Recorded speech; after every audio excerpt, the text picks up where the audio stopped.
has been a clash recently between the creative side and the data side of advertising. Historically, advertising always was a creative-driven profession. But increasingly, it has become a data-driven profession, mainly fueled by changes on the advertiser side, where budgets aren't as freely available anymore as they used to be.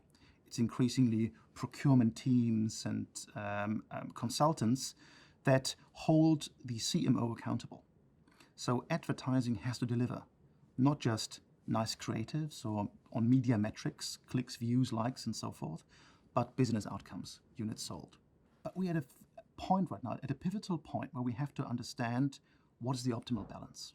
And there needs to be a rejoining of the creative and the data forces to make advertising impactful in the long term. And we're seeing increasingly that things like programmatic advertising are not just about planning and buying, but increasingly incorporated into creative plans. So how can data, for instance, be used in a creative way to enhance storytelling, not just in a measurement way? I see two main trends here. So the first one would be the data usage. So as I said, data are extremely important nowadays. And it's just not like to own and collect data, but also it's important for targeting and reporting purposes. So for targeting purposes, we're shifting from where a user has interacted with a banner or has interacted with a site to also some other type of signal, like where is this user based, or what's the weather where the user is located. The amount of content that being consumed on the internet means that there's a great deal of supply, and some publishers have engaged with that by saying, right, we want to lead this by scaling up and looking for more eyeballs and more impressions. I think that's personally somewhat dangerous, because if you're going to try and play the scale game, there are some very big companies out there who are always going to be able to have even more scale, particularly when they're operating in the world of kind of social media.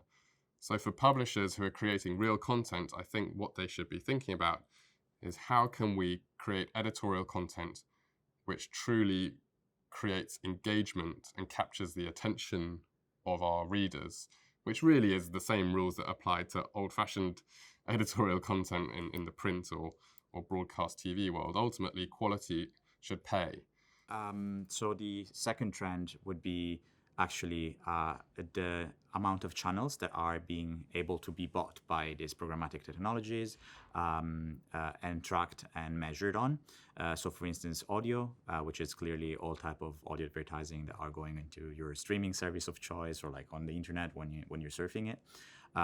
Digital out of home, which is basically all the screens that are on the streets or like in the tube stations, rail stations, airport, that are already available to be bought programmatically, but clearly the inventory will increase more and more. And then it's programmatic TV. So the option to actually layer data targeting on your TV flight and be able eventually to show a different type of flight to a viewer, to a users, given the interest or like the moment of the day or whatsoever. I think one of the really exciting things is that brands and advertisers are actually willing to pay more for an impression now. The race to the bottom for cheap and economy purchasing of programmatic media is hopefully coming to an end. And you've got people like Mark Pritchard at P&G who's saying that we're willing to pay more if vendors that we work with can actually make guarantees around the control. Well, the challenge is that advertisers always look for short-term return on investment. Brands are reconsidering how they can control that they're not exposed to the risks on those platforms. And I think there will be a cleanup. And essentially, platforms have to take more responsibility on the content that's on their platform, or advertisers have to decide to move their money where it's safer.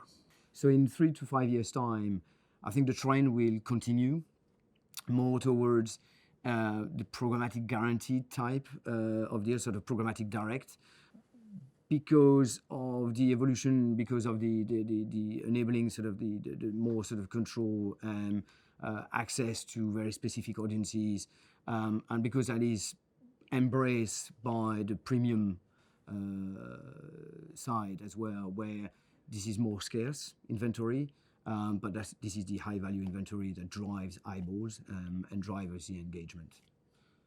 There's been a challenging time where that connection between quality media and the right price being paid for it has been somewhat less direct. But what I do think we're seeing now is the market maturing in such a way that brands and advertisers are looking for quality media. They're working out better how to measure the effect of their media, whether it be by using things like time, so how long is someone spending with an ad, or other rich engagement metrics. And so what this does is create a virtuous circle where if the buy side are looking for quality media, then it's on the publishers to focus on creating those types of experiences. And so I'm pleased to see that the current trend is for quality media and that getting better rewarded. This is reflected also in the talent pool available. We have, in a way, in many agencies, a diverse talent pool, but there's also a limit of data talent. Many things are being automated, but not in as smart a way as they could be. There's only a limited amount of people available who's proficient enough on the data side, and these people cost.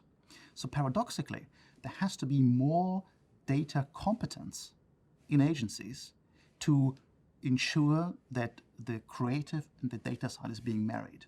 Because if you only rely or predominantly rely on third-party technologies, you lose that connection point.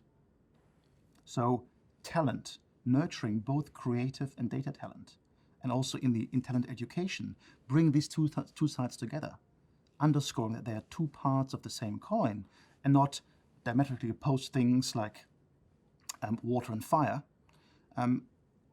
It's pivotal for the future of the industry.